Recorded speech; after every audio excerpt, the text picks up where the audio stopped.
चौधरी जी समझ चुके हैं कि अब मेरा सीएम का गद्दी छीना जाएगा। अगर सीएम का गद्दी बचाना है तो तेजस्वी यादव का परेशान करना होगा, तभी बचेगा। बीजेपी में सटे तो डिप्टी सीएम बने, फिर नीतीश जी के पीछे घूम के सीएम बने।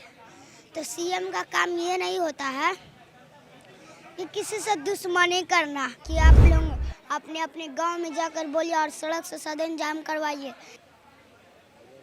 हमारी मौजूदगी अभी राबड़ी आवास पे है। बिहार की राजनीति और सियासत की परिभाषा बदल चुकी है और राबड़ी आवास में जिस प्रकार से लालू परिवार को राबड़ी आवास से बेदखल करने का अल्टीमेटम दिया गया, वहीं इस पूरे मामले में जो अब लड़ाई है वो सड़क पर आ चुकी है और आखिरकार लालू प्रसाद यादव, राबड़ी देवी और तेजस्वी यादव ने अपनी सुरक्षा लौटा दी है और उसके बाद से ही आरजेडी कार्यकर्ता राबड़ी आवास की सुरक्षा की जिम्मेवारी उठा लिए हैं। और कैमरे के फ्रेम में जो आपको बच्चा दिख रहा है, दरअसल इसकी उम्र भले ही कम हो, आदित्य यादव नाम है, लेकिन हालिया दिनों में आदित्य यादव में राजनीति परिपक्वता कूट कूट के भरी हुई है। राबड़ी आवास आदित्य पहुंचा है। आदित्य, राबड़ी आवास पहुंचे हो, क्या बात है? बात तो यही है कि लालू जी राबड़ी श्री राजमाता राबड़ी देवी जी का सम्राट चौधरी जी आवास खाली करवा रहे हैं। कहा कि सम्राट चौधरी जी समझ चुके हैं कि अब मेरा सीएम का गद्दी छीना जाएगा। अगर सीएम का गद्दी बचाना है तो तेजस्वी यादव का परेशान करना होगा, तभी बचेगा।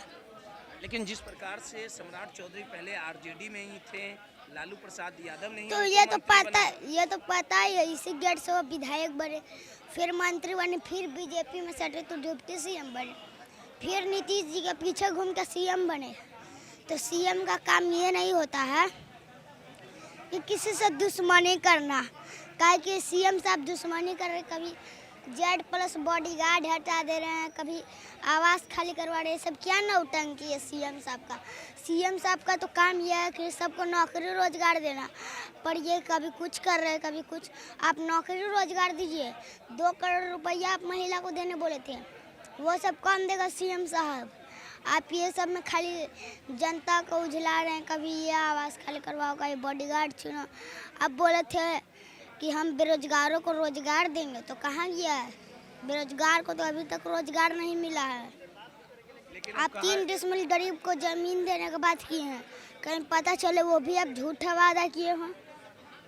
लेकिन अब कहा जा रहा है कि 15 दिनों का अल्टीमेटम है, राबड़ी देवी को आवास खाली करके जाना पड़ेगा, लालू परिवार को निकलना पड़ेगा। इस फैसले को किस तरह से देखते हो कि नफरत भरा ये बदला लिया जा रहा है? देखिए, मेरा तो यही अपील है कि नहीं, मेरा तो जितना भी उनके पूर्व विधायक राष्ट्रीय अध्यक्ष पूर्व एमपी ये सब जितना भी है, उन सब से मेरा अपील है कि आप लोग अपने अपने गांव में जाकर बोलिए और सड़क से सदन जाम करवाइए। ये कितना अब होगा? तेजस्वी जी भी अगर एक बार बिहार में बोल दे तो पूरा सड़क से सदन जाम हो जाएगा।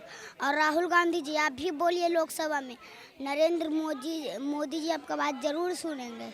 लेकिन अब देखो कि सुरक्षा लौटा दिए हैं तेजस्वी यादव, लालू राबड़ी सब सुरक्षा लौटा। हाँ, तो आप Z+ जब उनका बॉडीगार्ड छीन लेगा, अब Y+ देंगे तो उससे ऐसे लग रहा है सम्राट चौधरी जी को देने का मन नहीं था, अभी Y+ दिए, फिर 2 पुलिस देते, फिर एगो, वैसे करते करते पूरा हटा देते। तो इन सब सोचे पूरे हटाओ। तुम लालू राबड़ी जी के सुरक्षा में यहाँ खड़े हो? हाँ। कब से खड़े हो? 9 बजे से। कब? कल से कि आज से? कल से। कल से? हाँ। रात में भी यहीं थे? रात में चल गए थे घर, मम्मी का तबीयत खराब। कितना उम्र तुम्हारा है? 6 साल। 6 साल है? हाँ। क्या कहोगे तुम सम्राट चौधरी या बिहार की जनता से, या लालू राबड़ी जी के साथ अन्याय हो रहा है? बिल्कुल, ये जनता से ही मेरा यही अपील है कि आप लोग भी सड़क से सदन जाम करिए। ऐसे नहीं चलेगा, काहे कि यहाँ पर बैठ के कोई फायदा नहीं। जाके आप लोग जब सड़क से पूरा सदन जाम कर देगा तब कुछ होगा।